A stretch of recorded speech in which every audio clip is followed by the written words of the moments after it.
Hello, I'm Sean Sullivan. I'm your host. This is going to be our June 15th version of the SIG CLI biweekly meeting.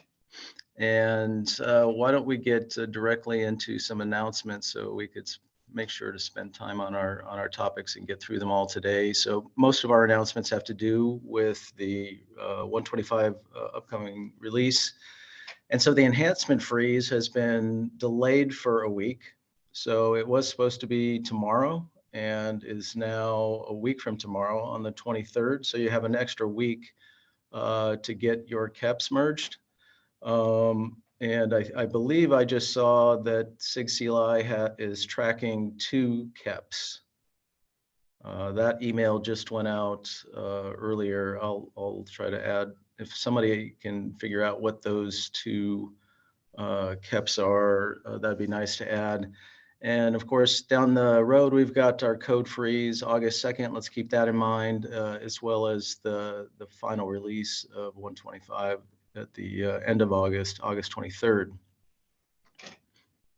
So I'll stop there and ask, does anybody else have any announcements that they would like to share with SIG CLI?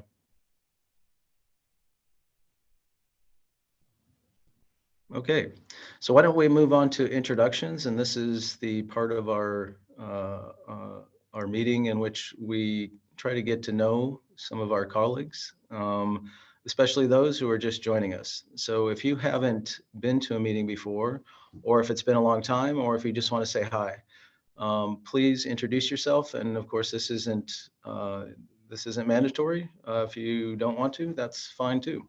Is there anybody who would like to introduce themselves? Yes, I guess that's my call. So I'm Noah. I guess the only person I met yet is Eddie at the KubeCon. But for everyone else, my name is Noah, and I'm working in Germany for a consulting-based company, and I'm helping them to become cloud native. That's what I do in my day job. And besides that, I'm involved with the Kubernetes community, I guess, since almost 1 year now. I'm working with the Ingress Nginx folks. And Ricardo advertised me the SIG CLI. And I plan to do some code contributions, and that's why I thought that I should join this meeting. It's a pleasure to meet you, Noah. Nice to be here. Hey, Noah. I'll do an intro because it's been a minute. Thanks, Paris. Hello, everyone. I am Paris. I sit on the Kubernetes steering committee, and I'm also still a maintainer of a ton of stuff in Contribx. So all of like the meta infrastructure for how the project runs. I'm going to be talking a little bit about mentoring more reviewers for y'all, but hey everybody. Good to see you, Paris. Hello, I'll go next. I'm Atharva. This is my first time here. I've been contributing to the Contribx project. I'm also here on the SIG mentoring cohort program. I will be on the coordinator side, and we'll be discussing more in this meeting. Yeah. Great.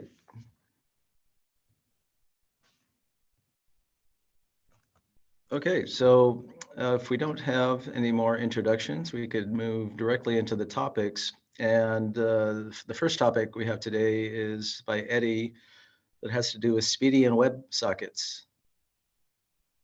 Would you like to, so I've made you a co-host, Eddie. Would you like to take over? There you go. Yeah, so this was, I think it was just carryover from last meeting. I don't think there's anything to discuss right now. The concerns I had were brought up on the mailing list. I wanted to make sure we weren't doing a bunch of work for the WebSockets if we were just going to move everything to HTTP 2 anyway. But I think that was addressed, so we can probably punt this to the mailing list. So should we spend just like 2 minutes giving an overview of what what the whole thing is Yeah. before we went? So right now, Kubernetes API server uses a protocol called Speedy. It's kind of like a, I guess like an addition to like the HTTP 1.1 or 1.2 spec. It's for like streaming and bidirectional. It didn't gain the traction that it was intended for, but it was what was hot when Kubernetes was being built.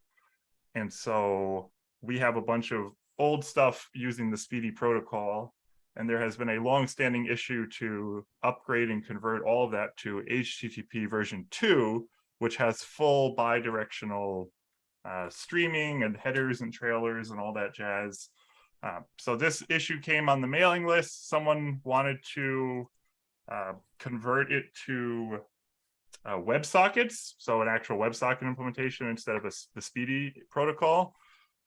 And my original concern was I wanted to make sure we weren't going to do a bunch of work around the WebSocket implementation if the goal was to get the HTTP2 anyways, because that's a better place to put those efforts. But it sounds like that is being discussed on the mailing list. So I don't think there's any action for us to take. Okay. So just a couple quick notes. There are the kube control commands that use Speedy are the ones that are connecting, trying to connect to nodes through the API server, I think, like copy, exec, attach. Are those, so does anybody else have any information about that? I only have just some basic information. Is that correct, Eddie? Yeah, everything is on the mailing list, I think. Lava Lamp did a good job summarizing. Or Okay. Antonio. Cool. So sorry to bug somebody else. Is there any, can we reshare the notes? Yep, I thought Eddie was gonna share, so I paused Sorry. mine. No, you're good. I'm gonna get this up. Don't move. Here we go. Got it. Thank you, Paris. Yeah. Your lifesaver. So we're going to move on to Jeff's aggregated discovery. So just as a quick intro, we had previously, Jeff had previously demoed a discovery using discovery cache busting. And after talking with the API machinery, we've actually updated and modified the KEP. And so, Jeff, would you like to take it over? Yeah, sure. So I just wanted to bring awareness that a couple weeks ago, I think I did a demo around the discovery cache busting, but after talking to API machinery, we decided to go with the approach of aggregating the discovery. And this is to solve the discovery storm problem that we have right now, where on startup, a kubectl client would need to send a request to every single group version present in a Kubernetes cluster. And this could add up to hundreds of requests, causing numerous issues, and even things like increasing increasing the timer for when the cache is refreshed. And aggregated discovery, this proposal basically outlines that we want to, instead of publishing the group versions separately, we want to, the /APIs endpoint, we want to publish an aggregated version of this discovery document such that only one request is needed for a client to fetch all the discovery information, rather than going through multiple group versions and sending a bunch of parallel requests that, like, there's a potential for timeouts and stuff. So API machinery has, I think, endorsed this method. I just want to sort of bring this out here. If anyone has any comments, feedback around this, feel free to just also comment on the KEP as well. But we are planning to bring this to alpha in the next release. That's awesome. Thank you. Thank you for driving that effort. I know a lot of folks, especially the Upbound folks, will be very happy about this one. Yeah, thanks for that, Jeffrey. So just another quick note from the kube control, a lot of times we see the discovery is surfaced through the REST mapper. And so we don't actually see a lot of, we see code called like the discovery cache or the discovery client, but actually the REST mapper is what surfaces. If you see the REST mapper trying to figure out, which particular GBKs or GBRs are available on an API server, that's where we see this discovery. And if you go into .kubi/cache, you'll see a lot of this stored on your disk. So Jeff, can I move on to the next topic? Can I ask a question Yeah, sure. before that? Sure. I think this is a really good idea because it really simplifies the discovery logic. But I want to ask a question. Why API machinery release doesn't like the client cache busting? Okay, so we actually have a document like that are linked. It's a comparison between Disco Cache and Disco Aggregated. And I think it mainly comes down to performance in certain scenarios where we would still, like for example, for discovery cache busting, we would still incur the discovery storm on startup. And the whole point of discovery cache busting is on incremental changes to the API server. Those, like I guess those, the storm requests would not be present, but the problem still exists on startup. And also if a lot of group versions are added, we still have the same problem of needing to send a request to every single group version that was updated. For large clusters, this could be like pretty big. Whereas for aggregated approach, it's at the end, it just comes down to one request. The disadvantage of the aggregator or the aggregating everything is obviously the size. But after sort of doing some digging into the size, the size of the discovery document fully aggregated for just the built-in types is around 30 kilobytes. And this is much smaller than, let's say, the open API where like the base document is already like 4 megabytes. And it'll be really hard for clients to sort of keep downloading on every update. So we think that because the discovery document is so small, it's fine to just download everything at once, even incrementally, versus only downloading incremental changes. But yeah, feel free to comment in that comparison document as well. Yeah, thank you. As you discussed earlier about client cache busting, I spent a week about it, and I think this is really aggregated discovery is really a good idea. But as you said, disadvantage is dealing with the thousands of CRDs. Yeah. Okay, thank you. Great. So I'm going to turn it over to Katrina for talking about our deep dive, the SIG CLI deep dive presentations for the upcoming North American KubeCon. Katrina, would you like to take over? I don't need to present anything, just the agenda there is good. This is just a quick one. The call for proposals for the maintainer track is open right now. So as leads, we were kind of having conversation about what we wanted to present. And we were thinking, this is a session for the community for SIG CLI. So why don't we ask you what you would like to hear from us, what kind of topics you would like us to cover. So I threw some ideas in there about things that we haven't covered recently in the sessions, but if you have something that you would love to hear us talk about, or if you would like to join us to convey a message to the SIG CLI community, we're super open to having that happen. So please give us your ideas. You can put them in the doc. I'm also going to post this in the SIG CLI Slack after the meeting. So yeah, the deadline is the beginning of July, if I remember correctly. And yeah. That's all I have. And again, the number 2 suggestion that came to mind is actually that discovery work that we were just talking about, because I think that's a pretty cool topic. So, and anything is related to SIG CLI is game though. Great, thanks, Katrina. So I'll just actually say the four that are suggested right now. The first one is, should we have a presentation on that digs into kubectl apply, especially server-side apply? The second one is the discovery, which was just discussed by Jeff. And then the third one, there's a kuberc proposal for config.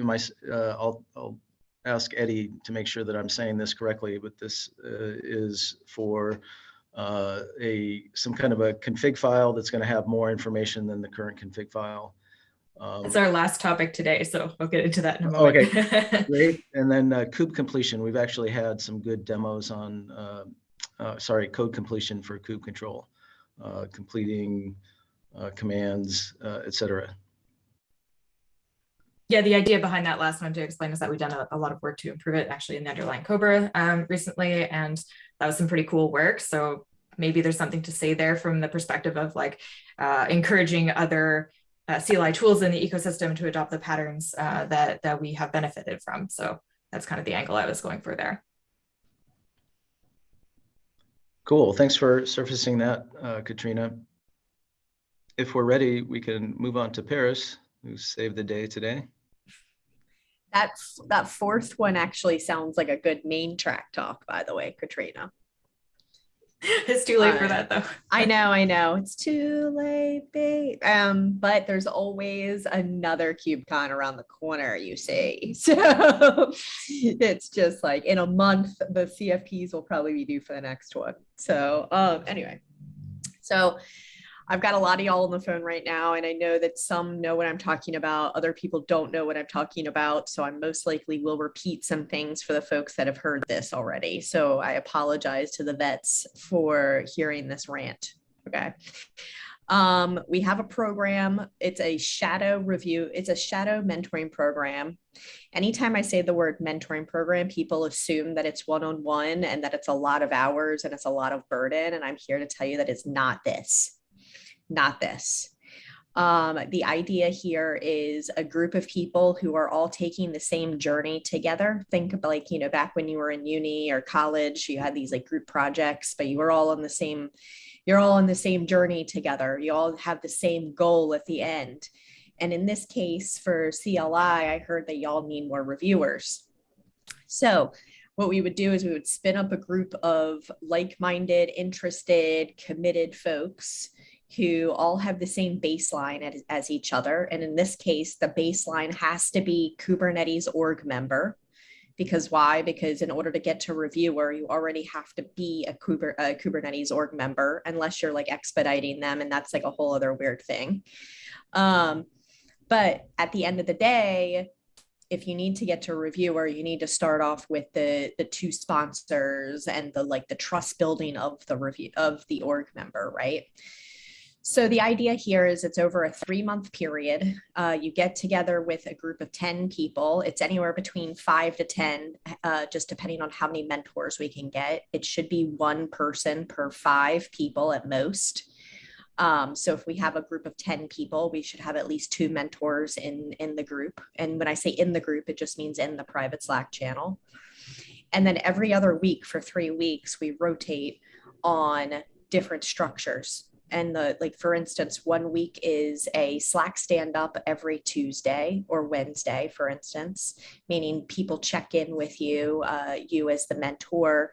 And then the following week after that, we would have some kind of structure. And the structure is you as the mentor being a reviewer, covering reviewer topics for CLI. Those reviewer topics are things like, let me take the next 20 minutes and go through a live reviewer workflow with you as you, the mentor, actually live review a PR. And you're talking out loud, you're telling them, how you're doing things. They're asking you live questions. But there's a little bit more to that. This is the HackMD that I just literally hacked up for y'all. Bad pun. But so the idea with this is a little template that I put together that we have to answer the questions for. And then once we've answered the questions, we've got a very nice schedule for the session. So this is what we would talk about every other week. right? And these would be guest speakers as well. So some of these folks you don't even have to do anything for. You literally either just show up or don't show up as mentors. But the mentees would show up and they would hear things every other week, like things that reviewers need to know and understand about the enhancements process and the release cycle. And then one could be a deep dive into a sub-project area that y'all really need help on. And like I said, how to do triage, things like that. So each one of these bullets is a week, essentially. So all we need to get this live and running is a few things, and then we're literally off to the races. Katrina has actually participated in a chair/tech lead version of this already. So Katrina can share her experiences. It's not meant to be a burden on anyone, but it is meant to suss out committed folks who need expedited mentoring to get to reviewer stage, right? So this is what we need right now to get y'all launched for a reviewer group mentoring program, okay? We need to ID your mentors, ID a kickoff date, and our main Contribex's advice here is usually kick off sometime close to the next release. That could be like a month before the next release or what have you. And the reason why is it seems to be pretty cool when the cohort goes with the release, because then you can have the cohort jump in and do things for you, like maybe fix test on certain things. That it just seems like more of a good way to it seems like more of an easy way to give out homework. And, you know, I say homework in quotes, but like learnings and things like that when it's going with the release and not necessarily at an odd time. Shore up the structure, which I just showed you, which is the let's get the first few weeks questions answered. And like I said, all you have to do is answer the questions, and then Contribex does everything else, meaning Contribex will schedule and coordinate all the speakers. We'll get all the folks together for you. So as a mentor, you literally just need to show up after the fact. So after we pick a date, shore up the structure, Contribex, that's either myself or Arthur on the phone, will send out a note to your mailing list that, hey, we're doing this. If you're interested in this, fill out this issue, which on the issue, hilariously enough, we already have at least 10 folks that have said, hey, we're interested.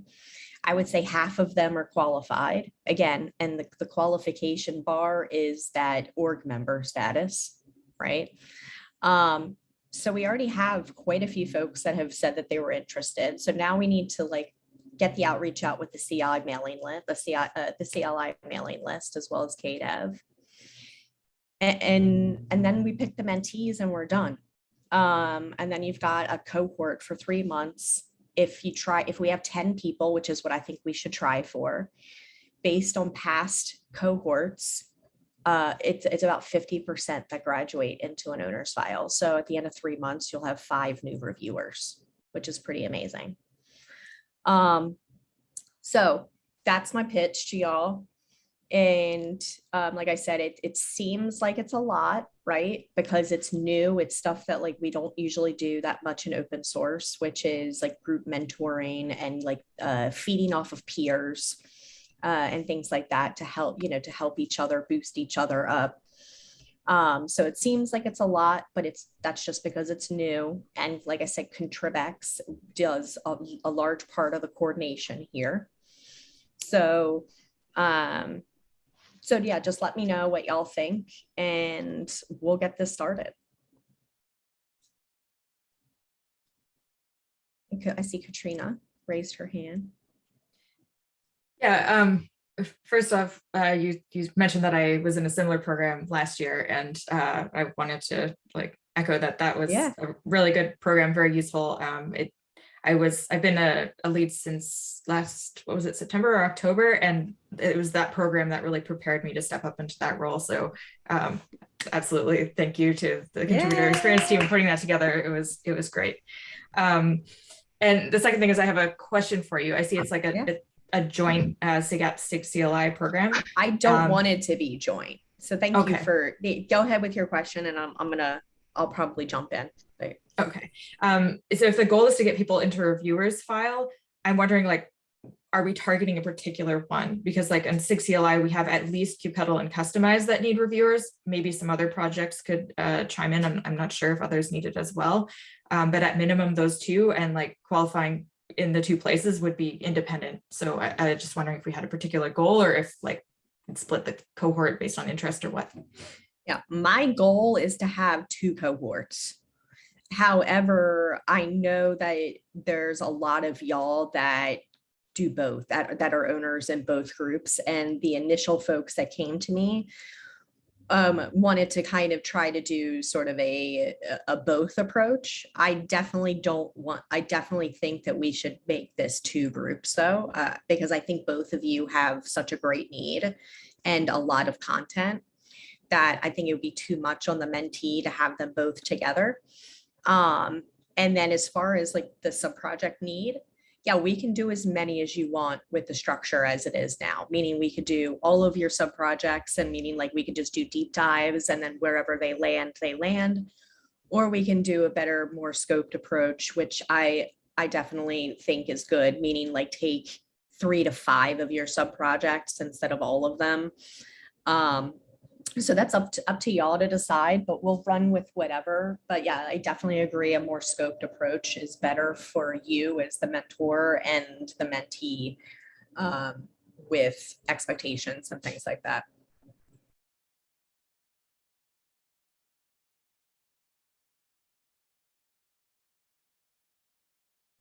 And then, so once we have your mentor's ID, like I said, I would say 2 would be the sweet spot. 3 would be the best, but any more than that is too crowded. Anything less than that, then it is a burden on that one person. So once we have that and some kind of a date, we can do the outreach for you, the rest of the outreach. And then we can come back and shore up the structure and come up with a more solid kickoff date. But then we'll be ready to go. Is there a particular deadline you think we should set in order to get people to make sure that we get these 2 mentors? My fear is that you brought up this, this good part, and that unless we actually set a particular time to get it, to get them, that it's just going to get kicked down the road. Yep. That literally that's what happens with everyone, and that's okay. I would say if we're putting some hard deadlines on here, I would say let's try to have maybe the cohort picked a few days after this, maybe. So like August 4th, maybe, like, so after y'all get out of code freeze, okay, maybe we'll have that picked, right? We'll have the cohort picked. And then maybe, sometime in between like the 2nd and the 23rd, we have the kickoff. Okay, great. So for mentor ID, like, let's try to have that, I guess sometime right after the enhancements freeze. And then we'll do at least a week's worth of outreach on your mailing lists.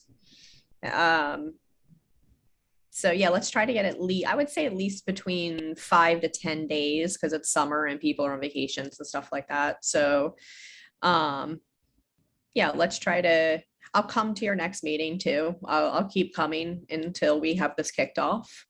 And okay. Same with apps. I couldn't make it to the apps meeting the other day, but we'll try to run both of the cohorts at least on similar deadlines and paths and things, so we can just have 2 groups, chugging along doing the same stuff. But yeah, that's kind of where my head is. What do you think? That all sounds good to me. I put that in the notes, that we're looking to ID the mentors after the code freeze, so after the 23rd, and we're going to have the cohort picked. It sounds like directly after the code freeze. Guess you said August 4th. Does that all sound decent? Yeah, And if there's anybody on the call right now or listening to the recording that is, excuse me, that is not a current reviewer in SIG CLI, there is that issue that's already open, collecting interest. Feel free to add your interest to the issue. One of the most popular questions that I've gotten so far is I'm not an org member, but I do want to be a committed maintainer here or reviewer, approver, etc. Can I expedite my org membership? The answer is yes. However, good luck. Because we are in enhancements freeze right now, and I think most folks are not paying attention to anything outside of release. So it's just going to be hard for folks to get those 2 sponsors and 2 merge PRs in. But if you're listening to this, you can dang near try. There's plenty of help wanted issues out there that you can grab. And then once you merge your PRs, the people that have helped you with the merge can be your sponsors. So good night and good luck. Thank you.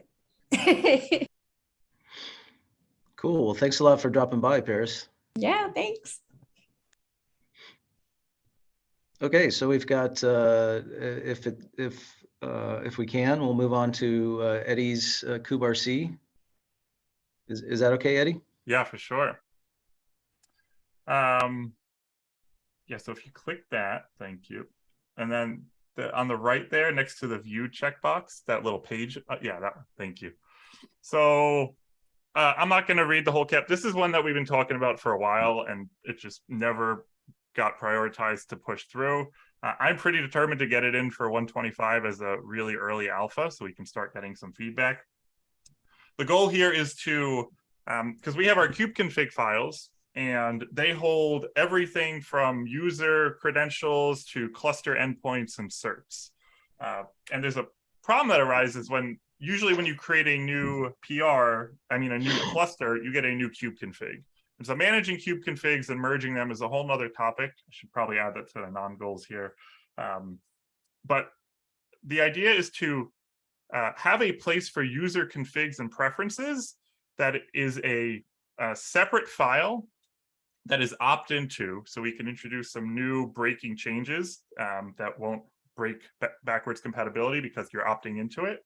And so the idea is to create this kubeRC file with its own version and its own kind of API definition for new overrides and other settings, right? So we're separating user preferences out from kubeconfig. So that's the main goal here.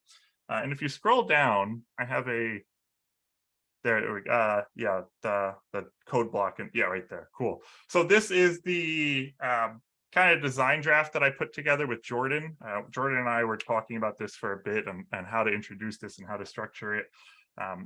And what we realized was, delete confirmation is something I've been trying to push into kube control for a long time because people accidentally delete their clusters. We can't just introduce delete confirmation because it will break existing CI pipelines. Detecting CI pipelines isn't something that's really feasible because most CI pipelines will fake being a real terminal to have the right output in pretty colors and all that.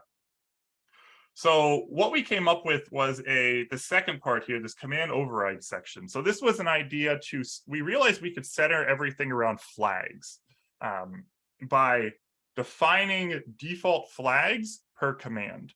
So if you look at the second one there, that command delete flags, name, confirm, default to true, right? And so the more we modeled all the behavior we wanted, the more we realized that as long as the flag existed, we could set defaults for that command. And so there's still an open question as to how do we do subcommands. So for if we wanted to do get, for example, like get pods as a command, I'm not sure if that will look like a single string or if we need to have like a nested object there. That's something I have to figure out today. But if anyone has thoughts or feedback on this, please comment on the KEP, shoot me a message on Slack. The other thing we're trying to address here, if you go back up, please, Paris, that top part was command aliases. So this has been a request from a bunch of people. Most notably, Tim Hawken has always been poking me about how we can get this in. And so this was an idea to create your own command aliases that will expand to a default thing, right? So here, this is like get db prod. And so it will expand out to get pods, databases in production. So this one, we could still discuss the shape of and thought. And there's a question on the KEP about like precedence for what takes precedence if you try to alias a built-in. But the idea again is this file will be a way for us to introduce types of overrides or like fix old behavior that we all agree we wouldn't rewrite today, but we just can't change because it would be breaking. So that's really the point of this file. So anyone interested in working on this, and like I said, if you have questions or feedback on the KEP, please do it. I'm absolutely trying to rush this in before the freeze next week. But yeah. Thoughts? Oh, you buried the lead there. You buried that lead. What's the lead? You buried the I'm trying to get this in. Can you please respond? Yes, thank you. So here's the other piece. And so I started trying to proof of concept this a bit. We don't have much flexibility in how Cobra does things. So we'll have to potentially get creative. Like commands in kube control don't know that they're a subcommand, right? They don't really know their parent's command name. And so we might have to get a little creative. We might have to make some changes to Cobra, honestly. Thankfully, we met the maintainer of Cobra, and he's a great dude, and I'm sure he's willing to help here. But yeah, so this is the proposed idea. When we go to implement it, things might change just because of limitations.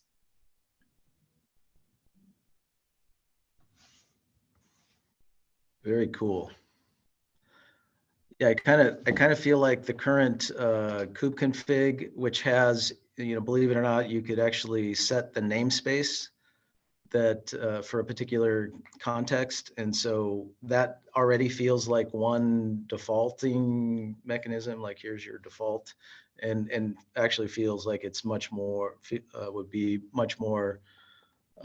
It should be in this kuberc file instead of the kube config file, which is how to connect to particular clusters. Yeah. And then, so the other piece so Phil had a request for a long time. If you don't know Phil, he was a emeritus lead of SIG CLI and steering. But he wants to be able to do these per context. So he wants to have different overrides and different aliases per context in your kube config. So maybe you want to force delete confirmation on your production cluster, but not on your development cluster, right? And so that's not something that I've really come to a great decision on. It might come up as we start implementing and playing with it, but that's still on the we need to figure out list. I have a question that kind of ties into that, which is like, if we're overriding the default behavior and what you'll see documented in the command docs, how are we going to like make a user experience around that isn't confusing? Like particularly if we take it to the extent of it's different per cluster and you run your command or whatever and you're scratching your head about why did it do this thing, how do we show them what we actually ran and why? Yeah. So we can add something that logs out the command that's being run, or, hey, we're running with these flags. We can make that visible by default. We can put it behind another flag or put it in, -v like 2 or something. That's a great point though. I'll make sure to add something on the KEP for that. But if you have ideas, please let me know what you think would not be annoying. Yeah, the one that sprung to mind for me was the V idea, but I don't know.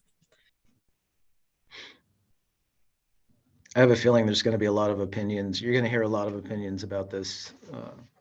Yeah, that's the thing with. So I have a whole nother soapbox to stand on when it comes to the KEP template here. Like the KEP template is so specific for API server features because 90% of the PRFAQ, the PRR stuff is what metrics are you adding? What server flag is this behind? So it's just not relevant to other types of changes. That said, different argument.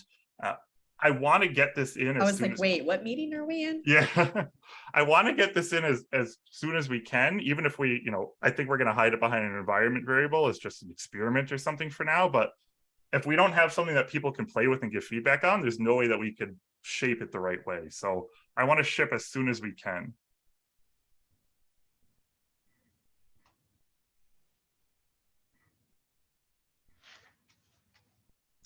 So Mike, I see you've put a couple things in the chat. Did you want to press that? I mean, it's just, I think I'll just try and put those comments on the KIP. I think that's the right place because not everybody. Yeah, I mean, those are just, I think, my usability experiences, right? Like Emacs, RC, whatever, like those are things are, they're like for client. That's where I usually put my own shortcuts that are for me as a human. It's not like a context specific thing, but I understand that there could be a tabs versus spaces battle here. You know, what's more appropriate. So Yeah, I'll just QRC was the original name that came to mind, but not tied to it at all. So if you have a better idea for a name, or absolutely.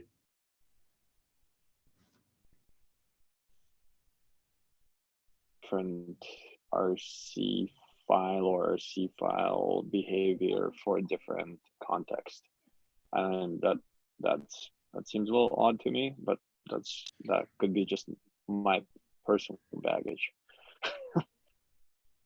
Yeah, the other open question that Jordan brought up was he linked to some issues around like config.d and xdg.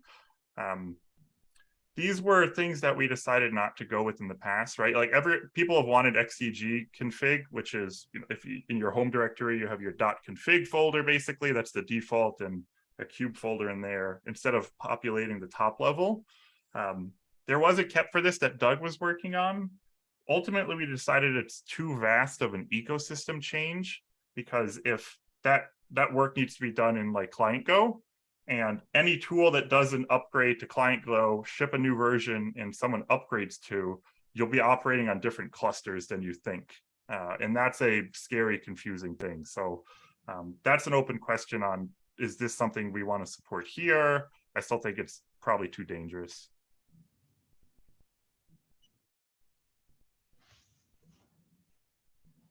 Cool. Thanks for that, Eddie. And as mentioned before, if you have any detailed comments, please do it on the KEP.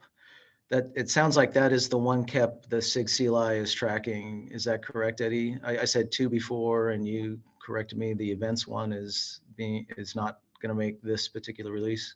Correct. Yeah, Mache is pushing it back. Okay, great. So we could, we've got another 12 minutes. We could do stand-ups, or if there are no stand-ups, we can give you guys back time. So, so now I'll ask for anybody. Does anybody want to do a stand-up for their particular sub-project? I don't have anything right now. Okay, great.